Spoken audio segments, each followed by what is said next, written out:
As I said, this is our last Linnean Lens of the year, and it is my great pleasure to welcome Steph Holt. Steph works at the Natural History Museum in London in the Centre for UK Nature.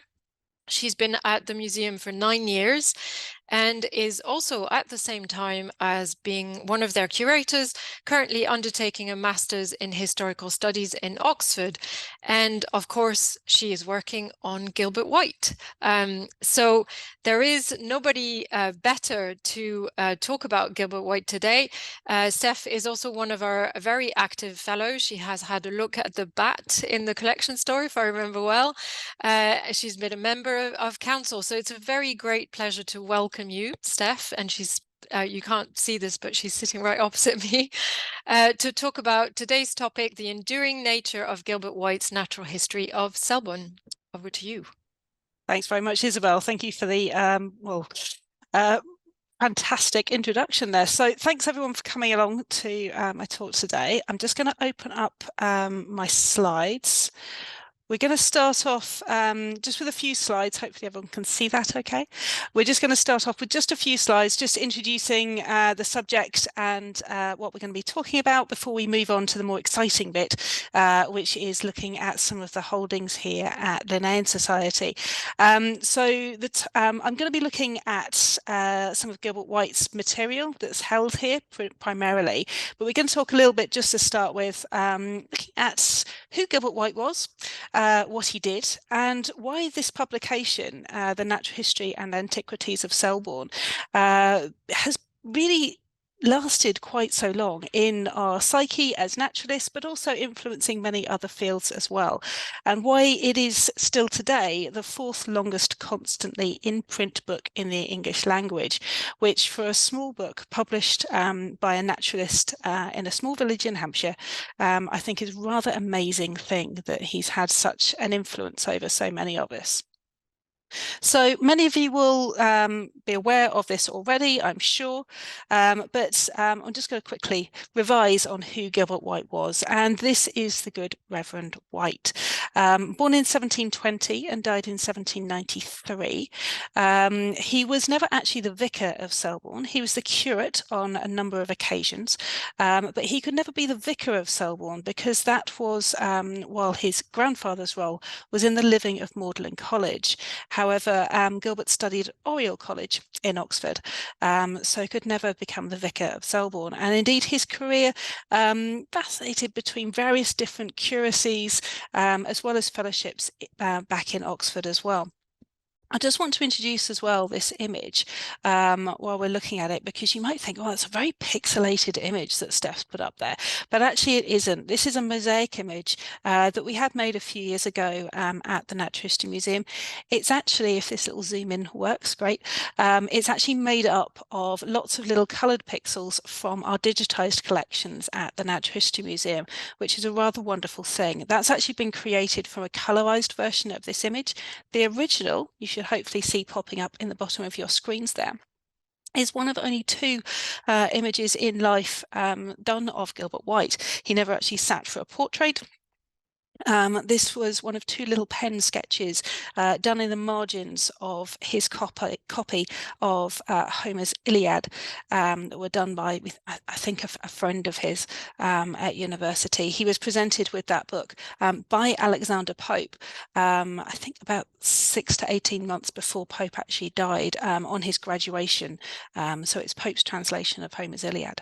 But it's rather wonderful that we've been able to recreate this image of him, even though we haven't got a full portrait like we have of many of the other members of his family. So I've already alluded to the fact that he studied in Oxford. He was born in Selborne, spent most of his life prior to going to university in Hampshire, in various places. He was taught in Basingstoke. And for me, Hampshire is where I first sort of got to understand Gilbert while I was working as an ecologist in Hampshire and starting to learn about this famous naturalist and how he influenced how we study the subject of natural history today, and indeed how we do biological recording. So that's how I sort of initially got into him, starting to take my student groups to the museum in Selborne and generally getting to know this chap a little bit better. What I've been able to do through my studies over the last few years have been to actually look at some of the more sort of unusual aspects of Gilbert White's life. So coming back to some of the material around some of his original letters, rather than just what's in the book that we'll be talking about in a minute. And of course, he wrote many, many letters during his life to the people that we know, but also to a lot of letters to his family members as well, which we'll be discussing shortly. So in terms of development of his natural history work, well, from 1740 to 1743, he was at Oxford. And we see some of his really early sort of recognition of wildlife coming when he's a little bit younger, I think. The earliest records that we know that or earliest notations of wildlife that he made were around 1738, I think. But from the end of after his graduation, he was still in Oxford for a little while, and we do see during this period increasing interest in at least gardening, if not wildlife. This image that's just popped up there, this is from a transcription in Thomas Bell's edition of the Natural History of Selborne, where he's transcribed several of Gilbert White's account books. Gilbert kept very detailed accounts throughout significant periods of his life, many of which have been retained. And a repeating occurrence is this gave at Physic Garden 1 shilling. So he's going into what is now the Oxford Botanical Gardens on fairly regular occasions by the looks of his account books, which shows his increasing interest, at least in gardening and certainly in botany as well. By 1751, he's become a little bit more he's left Oxford pretty much. He is going back regularly, but he's spending more and more time in Selborne with his family there. And in 1751, he starts his garden calendar, which is essentially a diary of what's going on in the garden, what he's doing with the garden, what he's planting, what is fruiting well, what isn't. And we start to see this calendar building up over the next few years. And increasingly within this garden calendar, we start to see recognition of wildlife occurrences within the garden. So these are some of the real sort of first Selborne records that we see develop. By 1766, his interest in natural history and wildlife has become much more profound. And you can see from this extract here, and we'll actually be looking at the original of this shortly. This is his Flora Selborniensis, which is a 1-year record of, as you can see from, hopefully, his handwriting is pretty good. His Flora Selborniensis with some coincidences of the comings and departure of birds of passage and insects and the appearing of reptiles. So he's not just restricting himself to pure botany. What's really interesting in this is that he's also noting the reference guides that he's using to help him identify things. These are his ID guides for the 18th century. And you can see their regular references to Ray and to Willoughby as well. So he's got wildlife books on his bookshelves as well. By 1767, we see again another change in how he's recording and his interest in natural history, and that comes in with his naturalist journal. Now, this is an image from the British Library, who hold the Naturalist Journal. This document was actually produced, and I've got a lovely facsimile of it here. This was produced by Daines Barrington, one of Gilbert's correspondents.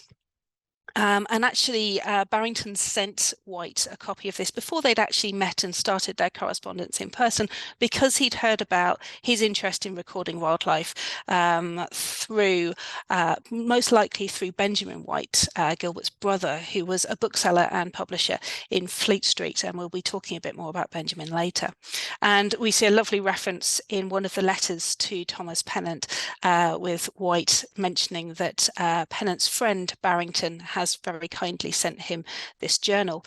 And what that journal does is you can see quite clearly there, it gives a series of columns and your dates, and within that you're able to record things like the wildlife that you're seeing, but also things like the rainfall, the barometer, the air pressure, what's going on generally in the world around you, with an idea to try and create more systematic biological and environmental recording, which is a really interesting change. And Gilbert, to a greater or lesser extent, really keeps up with this. You'll see that there are columns that are missing, and you'll see that sometimes he just writes quite a lot and goes over some of the columns in his excitement about what it is that he's seeing, which I think is rather lovely as well. We wouldn't have the Natural History of Selborne without Gilbert's correspondence. And on the left here, we've got Daines Barrington, who I've already mentioned, and on the right, the Welsh naturalist and traveller Thomas Pennant. So these are the two correspondents that White is best known for talking with, because these are the correspondents whose letters form the basis for the natural history element of his main publication. Barrington would have known this area fairly well. Certainly he was in London. He would have known Benjamin White very well, and he was also vice chair of the Society of Antiquities, our neighbours here in Burlington House as well. Pennant, very well known obviously as a travel writer for his tours in Wales, his tours in Scotland, and many other publications, but most notably in terms of Gilbert White's interest, his publication in numerous editions of the British Zoology, and this is where the two naturalists really influenced each other quite significantly. What we're going to be looking at today mostly concerns some of Gilbert's other correspondence as well, so we'll get on to that when we look at the actual material in a minute. Now, Gilbert never really initially intended to do any of his recording for publication. He was genuinely a true amateur naturalist. He was looking at the wildlife around him, recording it and trying to understand it a little bit more, and talking to as many people as he possibly could about the wildlife he was seeing and the discoveries he was making. And what I think is quite lovely is that quite early on in the conversations with Barrington starts suggesting, oh, you should be publishing about this. You should be, telling more people about this. But then we get this response, as you can see, I've transcribed from the Natural History, this response on the 12th of April 1770, where Gilbert is clearly very reticent about any form of publication.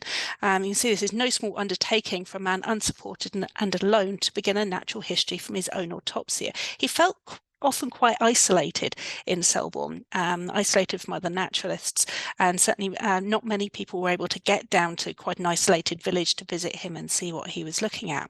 But Barrington clearly persisted, and actually Thomas Pennant as well suggested that they did a joint periodical together. But Barrington was the first person to get White to publish, and this is taken from the Royal Society's Turning the Pages website. This is one page of a letter which was read, as you can see at the top, on February the 10th 1774 at the Royal Society, and published in their Philosophical Transactions a few months later. There was actually a second publication in the Philosophical Transactions as well. This one you can see on the screen talks about the house martin. The other one concerns the swifts and swallows, as well as a few other details. So there are actually two article publications prior to the book that we hopefully all know, or if you don't, you're certainly about to. Now, what Gilbert White did with the publication of his book was he recalled his letters from Pennant and Barrington and used those to form the natural history section of his book. And what you've got on the left-hand side here is that original manuscript where White has rewritten, or at least had his nieces and nephews rewrite his original letters to construct more of a narrative for a book. Now, a series of letters where you've only got one side of the discussion because he's not publishing the replies takes quite a lot of work to actually pull out an interesting narrative from. So in this manuscript, we see a lot of the changes that are made from the original correspondence into the publication to create that wonderful story of the wildlife of natural history that we see in the book. So the manuscript is held by the Gilbert White House and Museum, which is in Gilbert White's original home at the Wakes in Selborne. I thoroughly recommend you go for a visit because it's absolutely marvellous. And on the right-hand side, you can see a close-up of just one of those pages, and you might be able to see at the top throughout throughout it. There's various underlinings, crossings out, changes that have been made. And right at the top, you might just be able to see like a series of changing numbers as they've reordered some of the letters and like where they might fit a little bit better to tell the story a bit better. So one thing we do need to be aware of is that the original correspondence is not what is published in the book. And this is from some of my research that I'm going to be publishing hopefully soon, some of my research from last year. For my degree program, but just looking at hopefully this will come up. There we go. You've got the original letters to Thomas Pennant from the British Library on the left, and then the published letters along the top. And what I've done is just look at a fairly coarse scale to see how much information was taken from each letter and where it actually ended up in the final publication. And you can see that there are some letters which are missed out completely, some where there's very little which is actually taken over, and some which indeed are split across a number of different letters as well. But the publication itself. So this is one of the title pages for the Natural History of Selborne. This is the title page of the Natural History, as you can see. And I really like this page because it's such a quirky little illustration that's been put in there. The engravings were all done by an artist called Samuel Grimm. The colorized versions of these, I think, are all in Harvard University. Unfortunately, I've not managed to get over there to go and have a look at that, but one day. And they're absolutely marvelous. This is actually the Hermitage, which is built at the top of the hill just behind the White's house. And rumors are that the White brothers used to get their little brother to dress up as a small little old man to be the hermit during their garden parties. Brothers seemingly not changing at all in the last 300 years. So this book was published in 1789 by Gilbert's brother Benjamin. Obviously, it helps when you're producing a publication to have a brother who is a publisher. Benjamin had a bookshop and publishing house at the Sign of Horace's Head on Fleet Street, which is supposedly 65 Fleet Street. And actually, it's not quite the original Fleet Street as 65 Fleet Street as we would see it today. 65 Fleet Street is actually a building which was built for the Scotsman newspaper in the 20th century. But so this is the publication as we see it. And we're going to take a look shortly at a first edition, which is held by the Linnean Society, which is an absolute delight to have a look at because it's a really lovely copy as well. So we're going to have a look at that in a minute. So hold on for that. Yeah, it's absolutely wonderful that we've got this edition to look at. But we wanted to talk about why this has endured. Now, this book could have so easily just faded away into non-existence. Benjamin White's publishers, which became Benjamin and John White later, eventually didn't actually last very long after the brothers' deaths. It ran out of money, it faded away, and it didn't really last. So nevertheless, the book endured and it got picked up by multiple different publishers. And indeed today, I believe it's over 400 editions that have been produced since 1789. And it's been reproduced in many different languages. I've seen copies of it in Japanese, in German, I think. And it's absolutely incredible that this little book it still continues to delight and interest people today in terms of it particularly being conversations, one-sided conversations between three gentlemen of the 18th century. However, the reason I think it has survived in part is because of this beautiful picture that Gilbert White paints. He is genuinely painting with words, and I hope that many of you have read it. But if not, I do encourage you to get a copy because it's absolutely marvelous. It's this beautiful story of all of these different discoveries and findings. And actually, for a naturalist today, it's really inspirational thinking about all these little discoveries that you can make by, in Gilbert's terms, observing narrowly or watching narrowly. So we would term it really the true heart of biological recording today. He's inspired so many people throughout the generations. Darwin, he in fact in his own journals memorialises his own pilgrimage, as he calls it, to Selborne to see the home of the great naturalist. And David Attenborough has also mentioned that Gilbert White was a significant influence on his interest and work in natural history.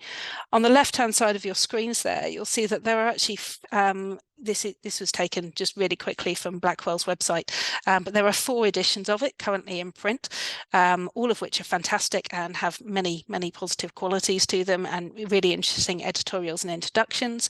Then we've got Richard Maybe's fantastic biography of White, which is a really detailed and insightful look into his work life as well. And then the beautiful recent publication, Drawn to Nature, Gilbert White and the Artists, which was produced a couple of years ago, looking at White's influence outside of natural history and his influence on art, which is absolutely wonderful. There's a really good review of it in the Linnean Society magazine. I wrote it. But I think that's more than enough of looking at slides. I just want to pop up one last quick one, which is just to say that a lot of the material we're going to be looking at today is actually on loan to the Linnean Society from the Selborne Society, which is a wonderful organisation. They have a brilliant nature reserve just out in Perivale Wood, just to the southwest of London, I think. It's absolutely fantastic. And obviously I've referenced Gilbert White's House and Gardens, which is a must visit for any Gilbert White fan, of course. And shameless plug here, myself and Brooke and Kerry from University of Northumbria are going to be running a 3-day conference on Gilbert White in June 2025. That's not an error, we're just that organised. So do pop onto that website to have a look at that. And hopefully many of you will be able to join us. But we're going to swap now over to the high-tech visualizer. And so just give us a minute just to reset. It's again, Steph. I'll just.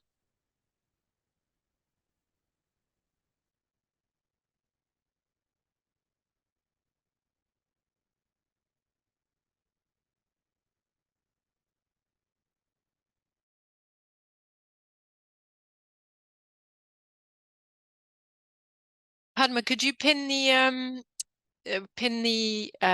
book for everyone? Done it. Can't you see it? No, I think Okay. maybe it's not pinned for everyone. Okay, hold on. Okay. Great, perfect. Thank you.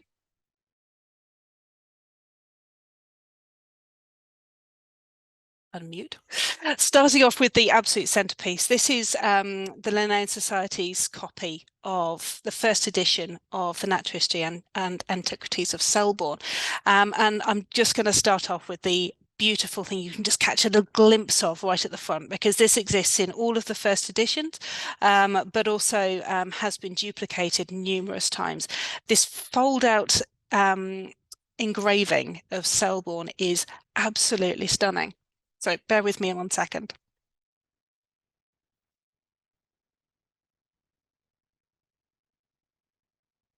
There.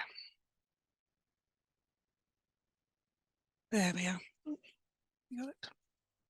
Just hold that up for me. Thank you. So this is Selborne. And it's absolutely wonderful, this image. I find it constantly delightful. It's so detailed when you see it close up and in real life. It's absolutely beautiful.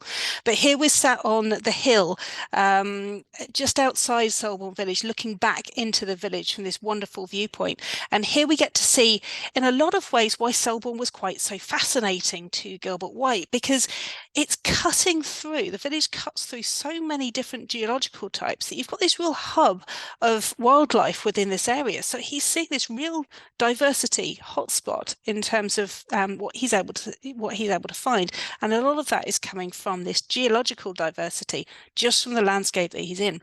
So we're up here, we're on this hill up here, looking back over the village. And excuse me, I'm going to have to leave the screen a little bit so I can point at the right thing.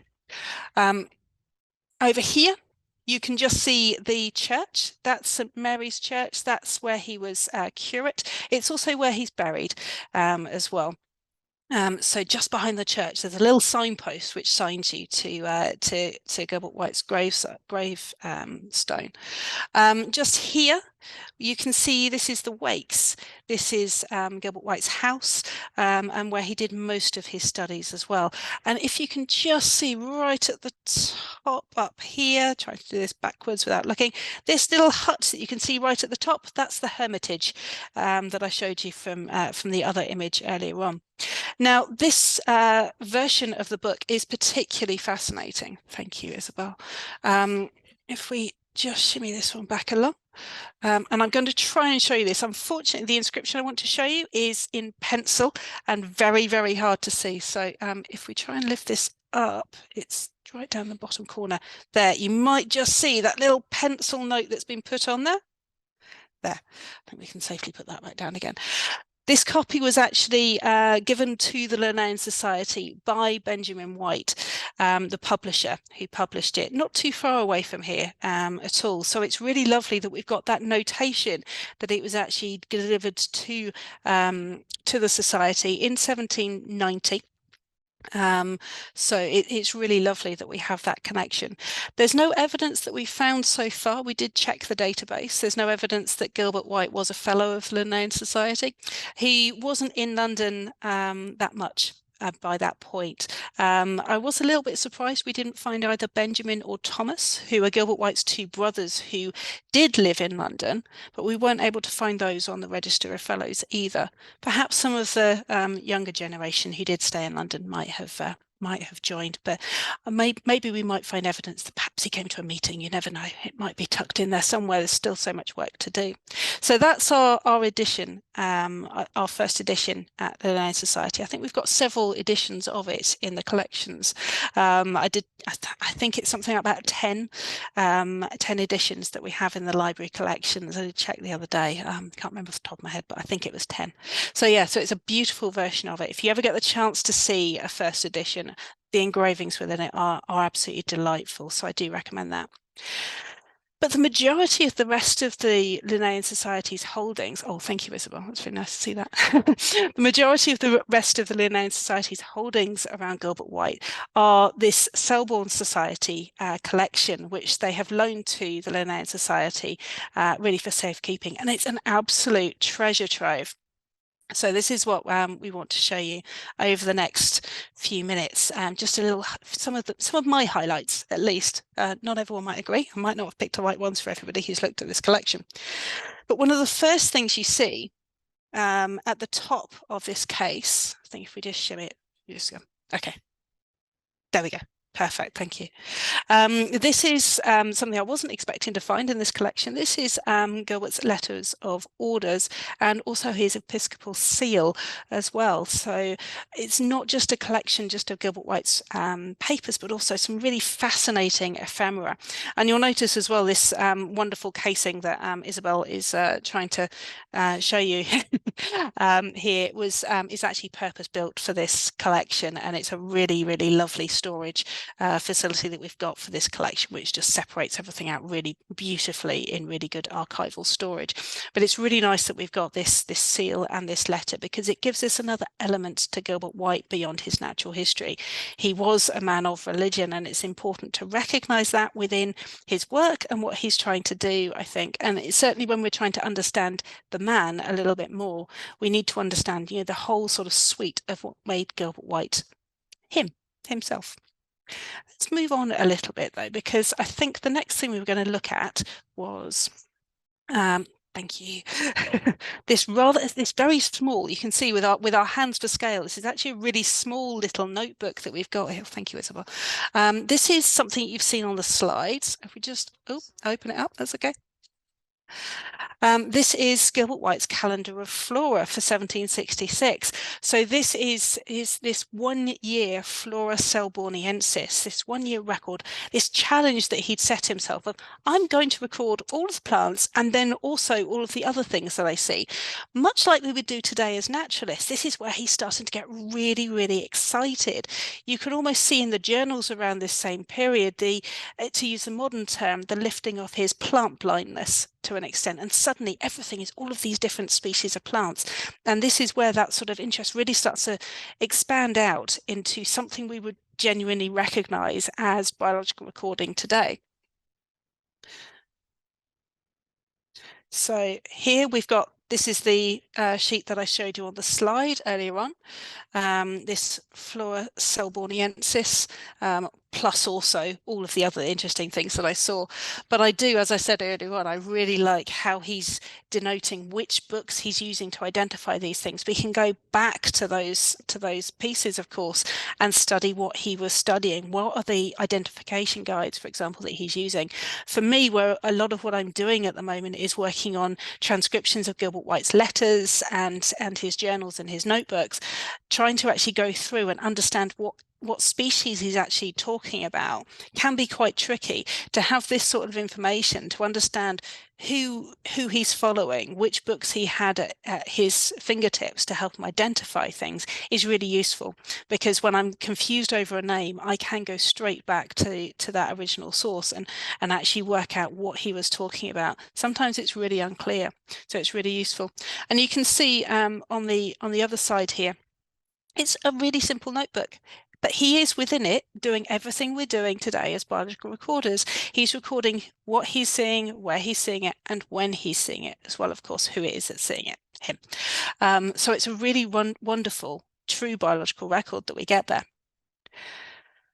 The majority of the rest of the Selborne Society collection is a series of papers and letters. And within this, we find some real treats. And we've pulled out some of these to show you today. They're all stored within these folders. And I'm just going to, very quickly while I make sure that I'm doing this without damaging anything. It's not at all nerve-wracking handling papers of this age when, in front of a camera where everyone can see.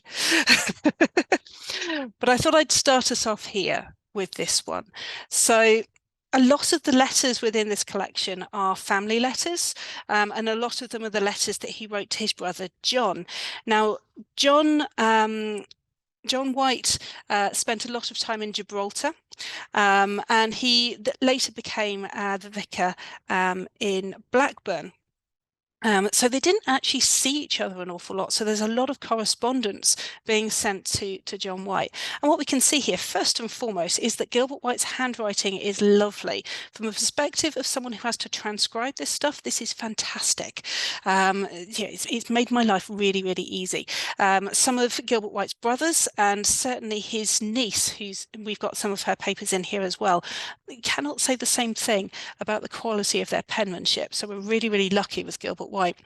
But what's really interesting here is we've got this lovely family letter, and you can see it starts "Dear Brother," and it's very, very nice. But also note the address at the top. This isn't saying Selborne. Many of them are addressed from Selborne. This is addressed from Thames Street, and this is where one of Gilbert's other brothers, Thomas. Please note that I'm not using white because it gets very confusing if I'm referring to just lots and lots of whites. So this is actually being sent by Gilbert White from his brother's house in Thames Street in London. And one of the things that I'm really interested in is how much time Gilbert was spending in London and what he was doing when he was there, who he was maybe meeting. So this for me is really, really fascinating stuff. And you can see this is the envelope side, or the address side at least. And yeah, if we turn it around, thank you. You can see it's being sent to the Reverend Mr. White at Blackburn in Lancashire. So that's John White that's being sent to. And I really love how we've got all of this sort of notation, all these extra little details, as well as the information that's being shared in the letters here. If we pull out the next one, I think we'll go for the next folio, if that's okay. Thank you. And this is where I do need to shimmy to the back. Excuse me just one second while I get to the right page.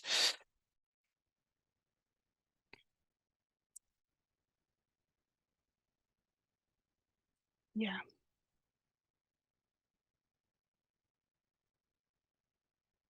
Thank you.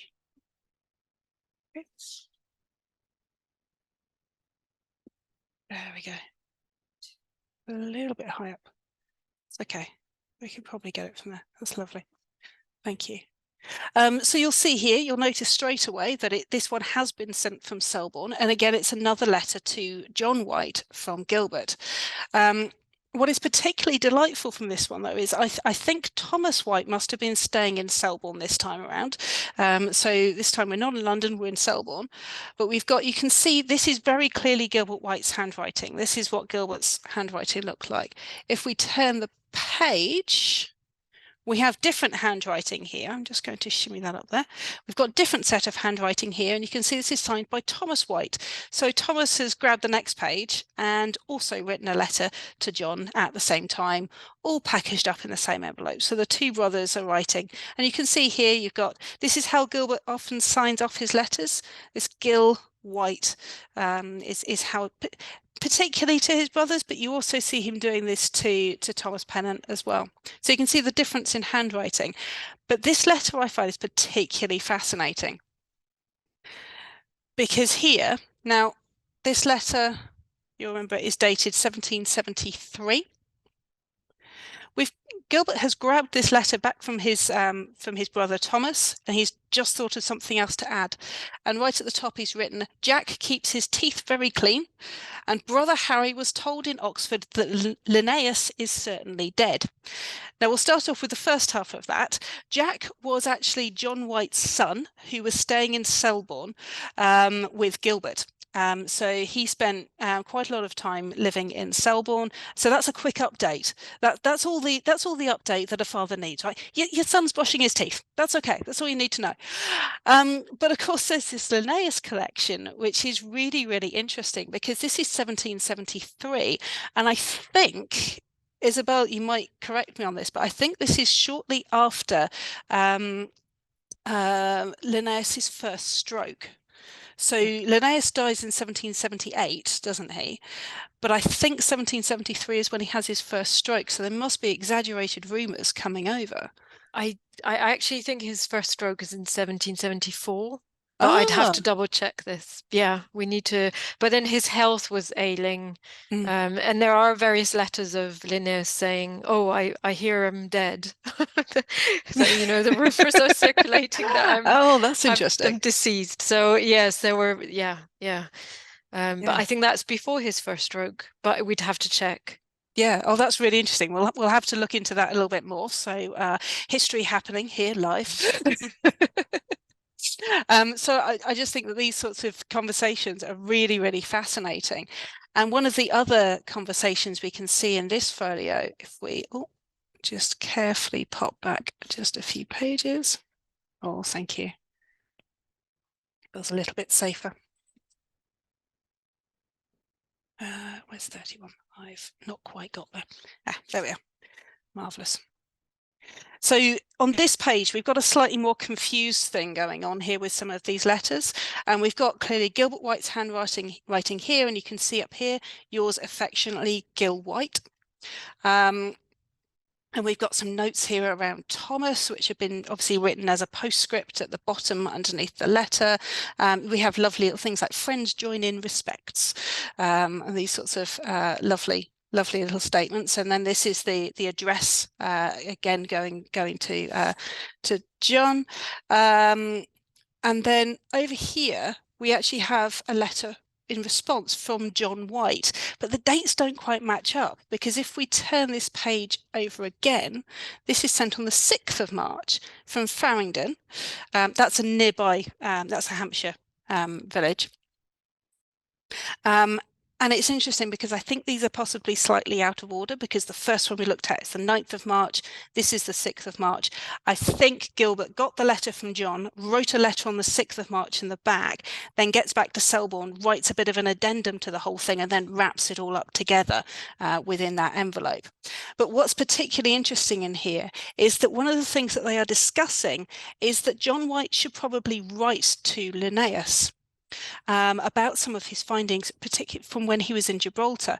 So these are discussions around, and one of the things that Gilbert White is saying is, oh, I think there's a boat leaving, so you want to get your letter onto the boat soon so that it will get to Linnaeus, and things like that. So there's some really interesting themes which start to crop up. Now, with John White, John spent 16 years living in Gibraltar, and during that time he was encouraged by Gilbert to start recording the natural history of Gibraltar. He hadn't really shown too much interest in nature before then, but he starts to amass all of this new information, and that's where we do see something fascinating within the Linnean Society collections, and I think it's that one we want there, isn't it? Thank you. And in this folder, this is actually part of the Linnean correspondence, and you can actually see these letters on the digitized collections pages on the Linnean Society website. There are 9 letters within that Linnean correspondence collection of letters sent from John White to Linnaeus. So this is one of the letters that Linnaeus has sent, that John White has sent to Linnaeus, and they're really rather lovely. They're written in English, which is great. At the end of the first one, we actually see him saying, "You can write back to me in English, in Latin, in French, or in Italian," to try and make sure that he would definitely get a letter back that he could understand, preferably not in Swedish. So it's really interesting to see, you know, him talking to Linnaeus about some of the findings that he's discovering in Gibraltar and some of the things. So actually acting as a naturalist himself. Unfortunately, Gilbert doesn't seem to have written to Linnaeus himself at all. He presumably didn't feel like that was something that he could do, but he actively encouraged his brother John to do that because of the importance with the findings that he was able to make in Gibraltar. And it's really interesting that he was encouraging, supporting his brother to do that, and actually to potentially write a volume of his own, which was initially going to be called the Fauna Calpensis. Unfortunately, that never made it past manuscript and was never actually published. So we don't have that publication record of John White's work. But it's fascinating to see that we've got that within the Linnean Society collections as well. There is so much more I could show you, but I think we're on 3/4 of an hour. Do we want to move over to some questions potentially? I can see there's 4 questions, but do you want to take a couple of more minutes, maybe about was it his sister that you had? Yeah, so let's talk about it's the tortoise. It's the tortoise, and actually several years after Gilbert White had died. So yeah, that'd be great. Thank you. I think it might be, there's 2, isn't there? And it's the one here, I think, because we need to start off with 4. Sorry, we're just organising papers. I'm terribly sorry for the this here. So many of you might know that Gilbert White had a pet tortoise called Timothy. And he acquired Timothy via his aunt, Rebecca Snook, who lived in Ringmer in Sussex. And this is an extract within this collection of Rebecca Snook's will. It's not the best handwriting, it's not the worst, but it's not the best. But you might just be able to make out just at the top here, this says Gilbert White up here. And a little bit later on, it refers to this pet tortoise. Now, Gilbert had been fascinated by this tortoise for many years and recording every time he went to visit his aunt, which he did regularly. Every time he went to visit, he was recording what the tortoise was up to, because it's quite often up there in autumn when it was thinking about hibernating. So he was fascinated, of course, as many of us know, with the concept of hibernation. So he's really interested. And on his aunt's death, he inherits Timothy the tortoise. So Timothy comes back to Selborne. Timothy, I think, is the only tortoise I've ever seen who has, in theory, written its own book. It's a lovely book. In fact, a couple of books purely about Timothy the tortoise.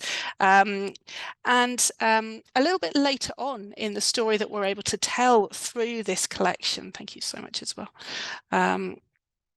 is after Gilbert White's death, and actually in the 1830s, we start to see another member of the family coming in, and this very spider-like writing, unfortunately, is Georgiana White, Gilbert White's niece. And she's writing to Edward Tanner Bennett, the then head of the Zoological Society of London, and discussing this tortoise, or the shell of the tortoise, because unfortunately Timothy didn't live very long after Gilbert White's death. So she's discussing the shell of this tortoise, and should it go to London Zoo to be preserved there? And actually the recommendation is that perhaps the zoo isn't the best location for a tortoise, or at least the remains of a tortoise. And you can see Georgiana White signing off this letter here. And actually that ended up with us at the Natural History Museum. If you want to visit Timothy, the female spur-thighed tortoise, she, or at least her shell, is on display just next to our library. So if you walk down the corridor just off the North Hall Cafe, you can visit Timothy the tortoise herself in what's left of her glory. I'm just going to very quickly share screen as well, because there's one last thing I just want to finish on, if I can work out where I put it. Excuse me for 1 second while I just find the right screen in amongst all of the tabs I have open. There we go. Padma, if you could repin me, thank you.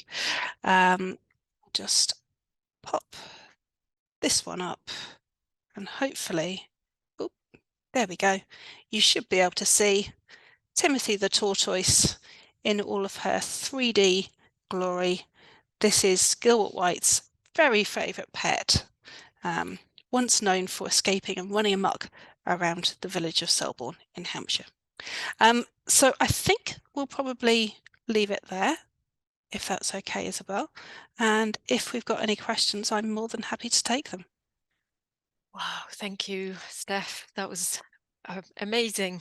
And yes, we had more flags in the correspondence, but I'm quite lucky that I have Steph there and I can see it all later. Thank you so much. That was incredible. So we've got 10 minutes. There's a few questions. Martin Nicol says that Linnaeus developed sciatica in 1773. So I don't know that. I don't think that kind of justifies a death announcement, but you know, yeah, but it does demonstrate his failing health, like you mentioned, though. Definitely. So that's really interesting. Definitely. Okay, there's about 4 questions in the Q&A. I'll start with the top ones by Simon Moore, who said, "Is that White's thrush on the dust jacket or Simon Martin's book? And did White actually name this bird?" So instances of namings are actually very thin on the ground in Gilbert White's works, and unfortunately a lot of that is because his naming events are mostly in correspondence, and the publication actually becomes quite late. So there's nothing actually named by Gilbert White, unfortunately. He did the sort of critical naming events, particularly of the harvest mouse, where he does propose within a letter to Thomas Pennant a name using Linnaeus's binomial system for the harvest mouse, and that is actually the earliest name for it. But unfortunately, Peter Pallas put forward and published a name for the harvest mouse, and of course with Gilbert White's Naturalist of Selborne not being published until several years later, he doesn't get that name. The one that we can argue for is the English name, the chiffchaff. And he does talk about, because he is identifying these 3 different warbler species, the willow warbler, the wood warbler, and the chiffchaff, and he is the first person to identify that there are 3 of them, all very similar, and he does refer to it as the chiffchaff with single F's rather than double F's in one of the letters. But I don't know if he's actually formally credited with the English name even for that. Thank you. Someone else says, "Could the book be used as a baseline to measure biodiversity loss? We hear today of the problem of shifting baseline syndrome. Could White's work help assess the extent of this?" Yeah, I think there's an awful lot to be done around pulling out information and data from these sorts of sources from the 18th century. We are starting to get in this period, we do get earlier than this as well, but really, really useful biological records which do hold the same format as biological records today. So there certainly is information that can be pulled out. I know that the Gilbert White House have tried to collect together a lot of material around sort of modern biodiversity around Selborne. There's been talk of a modern flora Selborniensis, which is mostly being done, I think, online. But Kimberly, who I think hopefully is in the audience today from the Gilbert White Museum, might be able to add something into the chat about that. So yeah, there is a lot to be done. There's an awful lot of information that's out there, either in documents such as these, and also in natural history collections as well, where the information can be incredibly useful. In the museum terms, we refer to it as time series. There's all these different time points that you can pull out information from, and they certainly can be used to tell a significant picture around long-term environmental and biodiversity change. There's a related question. Do the Selborne Society publish any data from their reserve that might be compared, rather sadly, with the idyllic environment he describes? So it is related. Thank you. So there's information. They do regular recording of various different species groups. There's some fantastic moth records for the site, for example, as well as a lot of plant data for the site. There's some really interesting information. And in fact, we went there as the museum a couple of years ago and did some of our work for the Darwin Tree of Life project, which is full genome sequencing species from there. And we've just had publications from that come out in pre-pub in the last couple of weeks as well. Great. Rickon has a really good question that I really like, so I'm gonna ask his question. He says, "Hi Steph, wonderful talk. Many, if not all, of these letters have been transcribed and published. What does looking at the original manuscripts tell us that we can't learn from the transcripts?" Fantastic question. Thank you, Rickon. So I think that's a really fascinating question, because transcripts are incredibly useful. And actually in my work I've been using transcripts a lot because of course you can search the data in different ways. You can use a lot more automated searching and things like that. Not only I think is there this sort of just the handling, just being in that presence of it. Quite often I found with transcripts there are either editorial changes or additions that have been made, or there's certain pieces of information which are harder to transcribe. Like for example, quite often in transcriptions the address side won't be transcribed, so you might get additional information from that. I've also seen examples where, I mean, it depends of course what you're studying. Quite often, even if the address label is transcribed, and I know that I'm guilty of this as well, not all of the postage stamps, which are of course evidence that it was actually posted and received, have been transcribed as well.